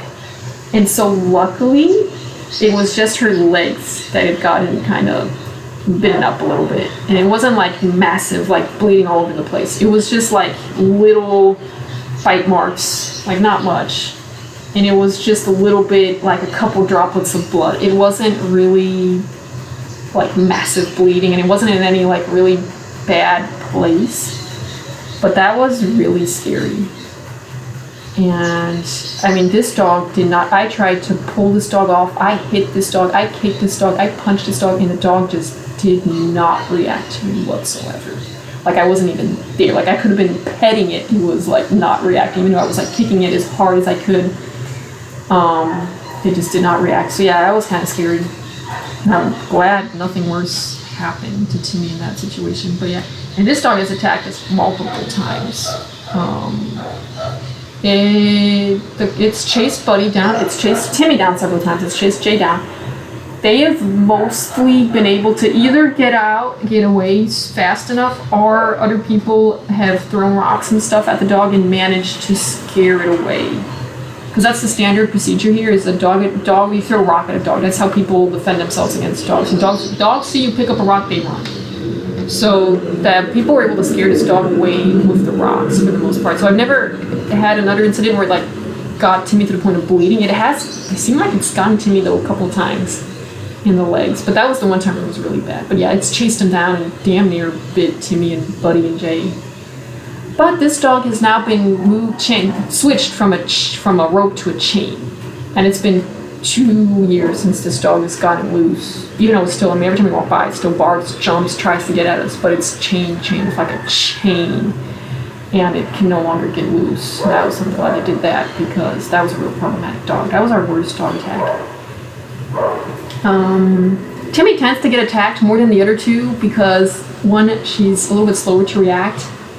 She's the biggest one. I've noticed that when we get attacked by dogs and it's the three of us, they tend to go for the biggest one of the group, and that's Timmy. But yeah, we've had other situations. I've had situations where there's people that live down the street that have like a bunch of these little hot dog looking things. No idea what breed it is. They're also dock tail, and I don't know, they're not. But they're not very big. They're smaller than them. But the problem is they're at the right height to like get your dog in the neck. And these little things come out, like if they come out and charge us, and there's like 8 of them, and they like come charging at us. And they've bitten Timmy too, but they've never bitten her to the point of bleeding. They've bitten the other two as well, but again, not to the point of bleeding. So not bad, more like nipping, I would say, than actual biting. And then Jay got pretty badly attacked one time too. About 10 days or so, or 2 weeks after she'd been spayed. I didn't want to leave her at the house by herself because she had just been spayed, and I was not sure if she tried to lick her wound or something like that, so I figured I would take her with me. Okay, like, she could walk a little bit at that point. I wasn't going very far. I was just going to the internet cafe, to get the local internet cafe, just to check my emails and come back. I was going to make it quick. I took her with me, like, very slowly. I went through a part of town that's quiet, there's not a lot of dogs, and it's just her, so I can pick her up if there's another dog. Went there, did myself, and on our way back, we came across some loose dog. Unfortunately, I had Jay on the leash. I wasn't carrying her because I was in a part where I didn't think I would need to carry her. And some dog just came charging out of nowhere at us. Some dog, this is the only time this dog has attacked us. I've never seen this dog before. Charged Jay, and Jay screamed and just didn't have time to react. And again, it was sort of this fall on your back and paws up in the air situation with the dog on top of her. I scared this other dog off very fast. It was a small dog. It wasn't sort of big, massive thing. It was a smaller dog, but it was mean. And I managed to kick and scare this other dog off very quickly, but it ripped Jay's spay wound back open. It wasn't a huge gash. It was like about this big. It wasn't huge, but it was enough for there to be like some blood and stuff. And I was never able to find any other bite marks per se on Jay, but I can't guarantee that she wasn't bitten by that other dog too. And unfortunately, the spay wound just wouldn't heal on its own. I disinfected it, kept it covered, but it just wasn't healing. So I eventually had to take her back into the vet and have him stitch her back up. But that was a bad attack on Jay. Jay's been attacked a couple of times too, several times. There's another dog on the other side, the other walk that I take. And these people drive me nuts because these people have, all the people that have these loose, like, I don't mind people that have like loose dogs if they're not aggressive, but people that have loose dogs that are aggressive are what drives me nuts. These people have a dog that is extremely aggressive. They're all these dogs that have attacked us are female dogs too. I don't know why female dogs are I've noticed that female dogs are much more prone to attacking you when you're around like their territory. Male dogs are more prone to attacking you when it involves like a female in heat type situation or out and about. Like, I rarely see dogs attack us. Like, female dogs won't rarely attack us if they're not either with their owners or if it's not around their house. Male dogs, it's kind of, if you're out and about and they suddenly like sense something, they might attack you, but it's rare, I would say. Female dogs are more defensive sort of attack. You're around their territory or you're around their owners, they're that more sort of defensive sort of way about it than male dogs. Male dogs will attack you because you're fighting over female in heat, or they're just, in general, I've seen dogs like in the street like attack each other out of nowhere for no real reason. Those are male dogs. The ones that attack you around their house or around their owners, those are usually female dogs. So yeah, there's these people that have an aggressive dog. And they have several dogs, but only one of them is aggressive. The other two are not too bad. They have one that's really aggressive, that's chased and nipped Jay a few times. It's definitely chased and nipped Buddy several times. Buddy's been nipped quite a few times too, but they've never drawn blood in any attack that Buddy's ever been through. But Buddy's been attacked a lot too. They've all been attacked a lot. And these people have a dog that they take the dog to the end of the path. And then they leave the dog there, go like at the edge of town, go into town, do their grocery shopping or whatever, and then come back and they leave their dog there. They don't tie it up or anything. It's just an aggressive dog that they leave on the edge of the street by town, like at the edge of town, which is where I walk my dog because I walk outside of town. And I just cannot for the life of me understand why you take your aggressive dog and then leave it by itself, unattended, on the outskirts of town for it to wait for you to go do your grocery shopping in town and come back. Like, just leave it. And these people have a huge, massive yard, huge property. Like, just leave it in your yard. So this dog is attacked. This is another dog that's notoriously attacked us many times. Many times. But it's never drawn blood. But it sees us and it attacks. And my solution for all these problems has been I used to just run away, but I've found that actually it's been much more effective for me to teach my dogs to kind of attack back. Not like bite, but like bark, growl, and scare other dogs that are charging us off. And that's worked wonders. Like, for example, this dog that these people have been leaving loose on the edge of town. My dogs bark at it, and like 3 of them pretend to chase this dog once. This dog ran away with its tail in between its legs, and it's never given us problems ever again. Same with like several of these other dogs that I've mentioned that have attacked us. They attacked us. I've had dogs try to bite us, nip us, and then as soon as I flip it around and let my dogs actually like defend themselves a little bit instead of just trying to run away, and these dogs have never bothered us ever again. The only dog that still sort of worries me is that big one that originally got Timmy and chewed up her legs, because this thing just doesn't seem to react to fear at all. So that's the only dog that I think it probably, if that dog gets loose, that's a dog that I would still choose to run away from than to try and like scare it off. But every other dog that's ever attacked us has definitely gotten spooked by us turning around and like growling and barking at them, myself included. I like turn around and scream and like wave my arms and scare them, and that's worked really well. So we haven't been attacked by dogs in a long time, and when we have, by like unknown, like there's a couple of unknown dogs every so often. There's a new random stray in the area that's aggressive, and it's worked wonders even with those. Like they turn around and get scared and don't attack us anymore. So I don't know, it's worked pretty well so far. But it also means that my dogs, because of all of this, my dogs are a lot more hesitant towards other dogs. They're more prone to being scared, growling a little bit if there's a dog that they don't really know. And I'm kind of scared that it's going to make them really reactive in the long run. So I really only do this when I have to. And I try to only do it once. Like if I scared a dog off once and I notice a dog's not trying to go at us again, then that's it.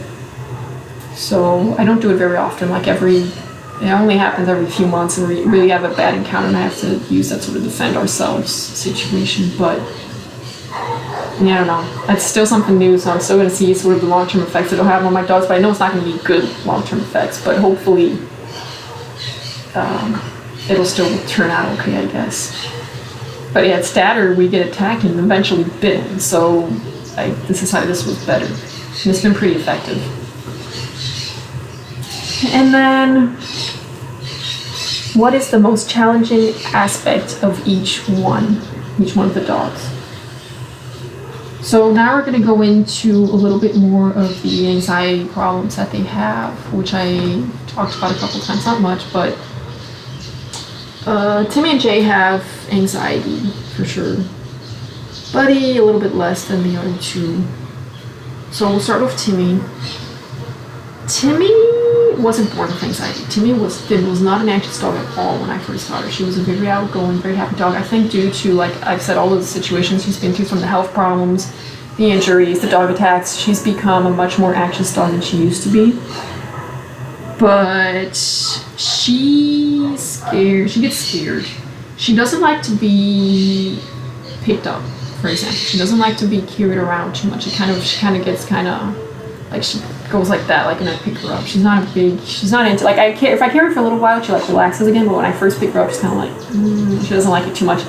She doesn't like to be like manipulated too much when she's on her back. Like now she's asleep, she's good, but I've had to take her in like to get her x-rays done, and like we'd have to like hold her on her back with her legs up, and we needed 3 people to hold down this 40-pound dog. She was just kicking and trying to get out. She doesn't like to lay on her back too much. Now she's kind of relaxed, but the other two don't really mind being carried or like picked up and stuff like that. Timmy doesn't like to be picked up or handled too much like that. She likes like cuddles and stuff like that, but she doesn't like to be carried or picked up too much. Yeah, and she gets scared of sort of certain things. She doesn't like big objects. She doesn't like if I have to move the table around or something, she'll like get spooked and she won't come close to the table. If I come back with like a big umbrella, she's kind of doesn't like the umbrellas. She doesn't like big things. I'm not entirely sure why. My honest guess is something must have fallen on her. Like one time I was like sweeping, put the broom up against a wall, and it was very windy here, and it kind of slowly flopped down and like hit her a little bit, I think on the table or something. And it took a long time for her to like the broom again. Like, she's fine with brooms now, but it took a long time for me having to sit there with the broom until she finally like accepted the broom again. She's very sensitive. And my guess is when my partner was watching them, something must have fallen down on or around her and scared her pretty badly, because she's scared of like these big objects. I know that we sometimes would have like bulky stuff like wood panels laying against the side of the house, and I have a feeling one of those might have fallen down like close to them and might have scared her. I don't know, but yeah, she doesn't do very good with like bigger objects for some reason. And then I would say the biggest thing too is that she is very, she gets car sick. She doesn't like to drive. She gets car sick, and that's really challenging. I don't have to drive them very much here, luckily, but she just gets car sick all the time, very easily. So, and I can't really figure out how to fix that. I can't tell if it's anxiety, if it's motion sickness. I think it's a combination of both. But I've tried everything. I've tried to like have her in a crate for the drive, still get sick. Not in the crate, still get sick. Harnessed to the seat, still get sick. Down on the ground, still get sick. In my lap, still get sick. Drive.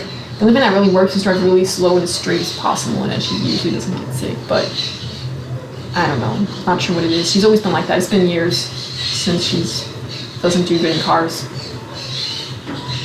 And then Timmy's very friendly, but she's almost overly friendly.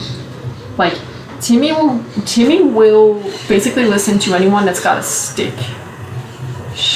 Buddy and Jay are much more sort of loyal, I would say, than Timmy is. Timmy will really she likes people so much that I've flat out been on walks, like walking in one direction, there's people coming in the other direction that have they have a kid that's got a stick or something.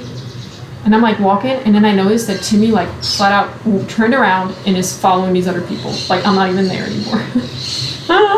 She will go with anyone that's got a toy. It doesn't matter who.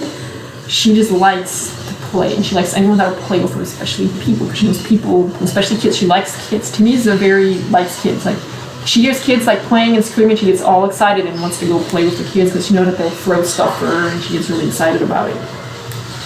So I would say, yeah, Timmy, she's such a sweet dog, but she's not a very, loyal dog, so to speak. She's really, she would totally, out of the three of them, she's the one that would probably be the easiest, would adapt the best to, I don't know, having to, go live with someone else, because she will get along with anyone that is willing to play with her. She's not, specifically, loyal to just me, so to speak. She just likes anyone that will play with her. So yeah, that's Timmy. Then Jay also has anxiety, but Jay has a whole different type of anxiety than Timmy has. Timmy doesn't have panic attacks. Timmy gets anxious. He gets kind of like this, and kind of I don't like this, a tail will run between the legs for certain things. Jay will have full-blown panic attacks, to the point of being a danger to herself. Panic attacks. Timmy doesn't have that. Jay is scared of fireworks. None of them are scared of thunderstorms, but she's scared of fireworks. Jay is scared of funny noises, very high-pitched noises. It's not just loud noises. She's also scared of, high-pitched sort of noises. Even natural noises, like funny bird squawking. It can all of a sudden just freak her out. And Jay will start to shake. Timmy will get sort of like this and won't want to move anymore. Jay will shake. Jay just starts to shake like this. She's shaking, and she just needs to she wants to run. She wants to run away. If I don't have her on the leash, she bolts. If something happens, if someone shoots a firework somewhere out and she's off leash, she runs. She comes back as soon as I call her, but runs. Just runs away from it. Speeds as fast as she can. And then when she comes back, as I call her back, she shakes and shakes. Even when the fireworks gone, there's no more fireworks, and I sit there for 10 minutes and she's still shaking. 10 minutes, 15 minutes after the firework went off, and she's just still there shaking.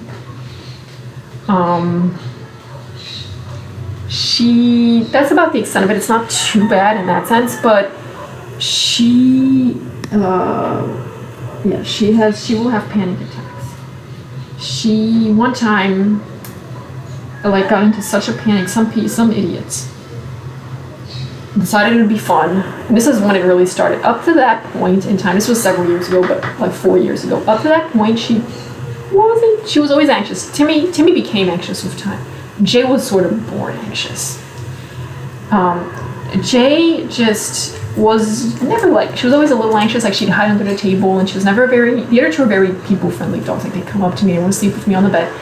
Jay was very happy in her corner under the table. She was a very den. She likes the den feeling. She likes to be underneath stuff. Like if there's someone shooting fireworks, she wants to climb underneath something and like hide underneath something. She was very happy sleeping underneath the table, like in a corner. She didn't really want to have too much to do with me or even the other two dogs that much. She was a very sort of anxious, leave me alone type of dog. And she's never been like great with people either. She's okay with people. She doesn't mind people, but it's not, oh my God, there's a person like Buddy and Timmy. She's very loyal though. She is loyal, like I said already before. She's loyal to a fault. She will come to me no matter what the situation is. Even if she's scared, if she's having a panic attack, she will still come. And she's very loyal to like just me. She doesn't really trust other people. Like when I see like like you see in the movies where they like throw like meat or treats or something to like distract dogs so they can like break into an owner's house, Jay will never fall for that because she does not food driven at all. She's very alert and she's very loyal. Timmy and Buddy will 100% go and eat whatever is on the ground and have no idea what's going on. Jay will not. Jay will 100% react.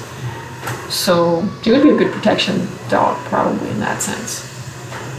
But yeah, back on the panic attack thing, a group of like teenage boys decided it'd be fun to like put some metal sheeting like really close to my house, like by the backyard against the fence. I wasn't there at the time, on the back fence, and throw firecrackers against it. And it just made this really loud like noise, like really, really loud. Like these metal sheets banging together with the fireworks hitting the firecrackers. They were like real fires, like a bunch of these firecrackers hitting the sheets. Like they just did this for like a solid 20 minutes. Jay got so panicked that she broke the wooden door in my house, like broke a huge hole through herself, apparently, because that's what I was told by a neighbor. Threw herself against a door repeatedly while this was happening until she broke the door down, and then luckily did not hurt herself doing this. And then I found her, because I came back, found her just all this wood strewn all over the floor, and I was like, oh my God. And I heard the sound, like I heard what these idiots were doing, and then I went over, but yeah, she had a massive panic attack, and ever since that incident, firecrackers are the worst. She just cannot, like even those little things that you like drop on the ground, I'm not sure what they're called, that just make a little like plop sort of sound. She hates that. She hears one of that, full-blown panic mode. She doesn't like fireworks either, but that's actually the absolute worst, are those little firecracker things. She doesn't like sheets of metal hitting each other, it freaks her out. But yeah, the firecrackers would be the absolute worst. Where is she? She's over here. You don't really see. You don't see her much in videos because she's actually she's pretty calm around the house. She's very active, like on the walks. She's the one that's like running ahead on the walks, getting into everything. But at the house, she's very sort of laid back. Aren't you, bitch? Ooh. So yeah, that's Jay. She gets these panic attacks. She's good in the car though. She's not scared of the car. Not scared of big objects. Absolutely has no problem being picked up and carried around. But she gets freaked out by like funny sounds. So yeah, like full-blown panic attacks. It's been a long time though since she's had like a really bad panic attack. But yeah, unfortunately after that one incident, she's never like recuperated, I would say, from that mentally. So yeah. And then Buddy doesn't really have anxiety too much. He used to have separation anxiety as a puppy, but he's a lot better than that. I will say, well, he's a very whiny dog. The other two are more like bark or growl. Buddy doesn't bark. Well, he barks a little bit, not much. He doesn't growl at all. He whines. He whines for everything. I can never figure out if he's like happy whining, he's excited, he's scared. I don't know what it is, just whines. And he whines for everything. Like we see a dog, like really far away, he's whining. Someone comes to the door, he's whining. He's a very whiny dog, which is kind of odd. Don't know what that came from. But he doesn't have too much anxiety. The only time, so get kind of freaked out a little bit when we come across the dog that has already attacked him. He'll like stop and not want to keep walking. Like even if the other dog's like going in the other direction, it'll freak him out a little bit and he won't want to go, which is understandable. But that's about the extent of Buddy's like anxiety. He doesn't really have too much separation anxiety now anymore either, really. They're all pretty used to me like leaving and not being there for a while. But yeah. And then we'll do my last question, which is what's a unique skill each one of them has? So let's start with Jay for a change. Jay is very good at following scents. She likes to follow scents like wildlife, other dogs, people, different things like on our walks. She'll like put her nose on the ground and she just follows it all the way up to whatever it is that she's trying to find. And she can follow them for a pretty good amount of time and fairly precisely too. So it's pretty interesting, pretty neat little skill set that Jay has. Buddy is very good at sensing emotions. He can tell when there's like something wrong, when I'm like upset about something, even if I'm not showing any outward signs of it.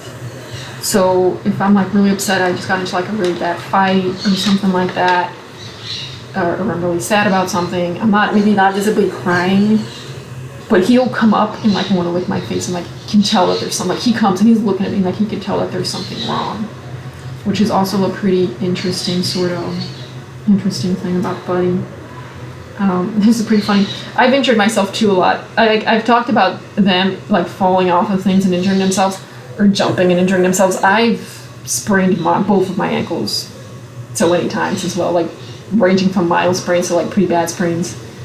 Over the years I've been here too, I've definitely tripped and fallen myself several times too. It's a terrain issue. And at one time I sprained my ankle really badly. That's probably the worst or second worst. I had two really bad sprains since I've been here. This was one of the two really bad sprains. I fell flat down on my face during a walk, and I just twisted my ankle, and I was in a lot of pain. And Buddy was just like on top of me within 10. Like they were all three ahead of me. Buddy was on top of me within like 10 seconds of it happening. Like I just fell on the ground, and Buddy's like right there, nuzzling me, licking my face, just trying to figure out what was wrong with me, like going around and like sort of trying to figure out what was wrong. And then Timmy came back, like a couple minutes after Buddy. Timmy comes running up. She knows I wasn't there. Timmy came running up too, and Timmy also tried to lick my face and stuff. But Buddy was right there, like, wait a second. Jay kept going. Jay did not. This is Jay. Jay's always way ahead of us on the walks, like way ahead of us, running. Like Jay's the one that I have to keep calling to come back. Timmy's always usually way behind, and Timmy's the one I have to call to keep up with us. Timmy, I have to keep calling her to catch up. Jay have to keep calling to come back, and then Buddy sort of floats around ahead, behind, around a little bit. But yeah, Jay just kept going, and I didn't immediately call her because I was like in pain and shock, trying to figure out like, oh my, like at first I thought actually I maybe broken something because it was like that bad.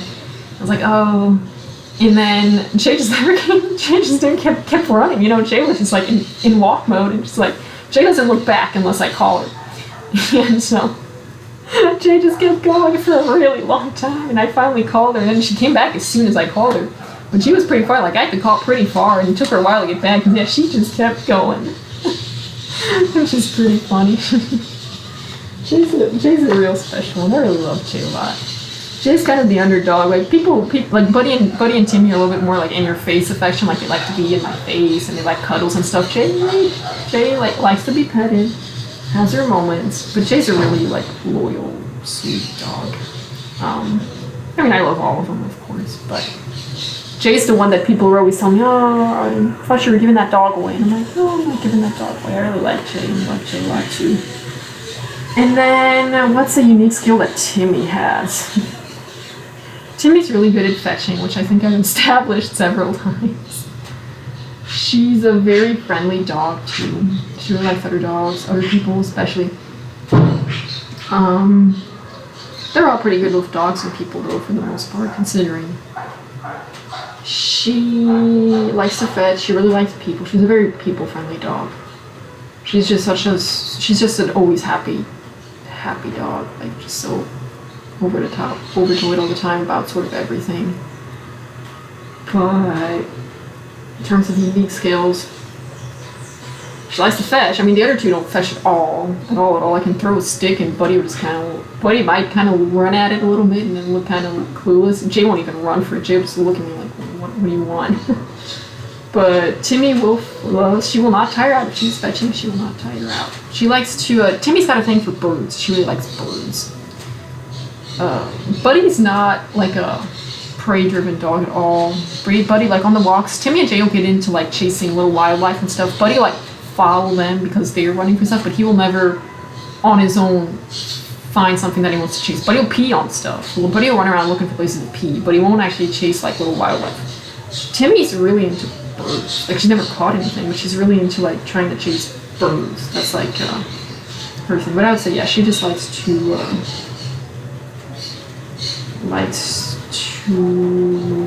play fetch, and she's a very friendly dog. I guess that's not a really unique skill for dogs, but that's about as close I would say the unique skills I can get for Timmy.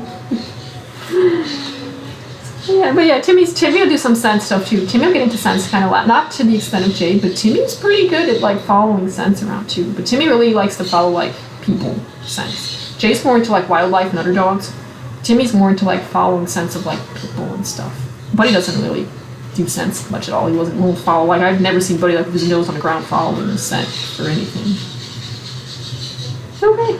Well, this has been extremely long. I hope I can edit this because this is going to be a 2-hour video if I can't edit it. If I find something to edit it, hopefully. Well, thank you guys for watching. I hope you enjoyed this video. I'm going to say bye. Timmy, Buddy, Jay, say bye. Buddy, say bye. Timmy, Jay, say bye. Thanks for watching. Thanks for watching. Jay, come here. Jay. Come on, Jay. We don't see you on camera very much. We see the other two a lot, but we don't see Jay too much. Jay. Jay, come. Oh, buddy. Whoa. Thank you guys for watching. I'm going to turn this off. Hey, Jay. Jay. Don't be shy. Well, thank you guys for watching. I'm sorry this is so long. I hope you have a good rest of your day. And let me know in the comments if there are any other videos you guys would like me to make. And yeah, thanks for watching.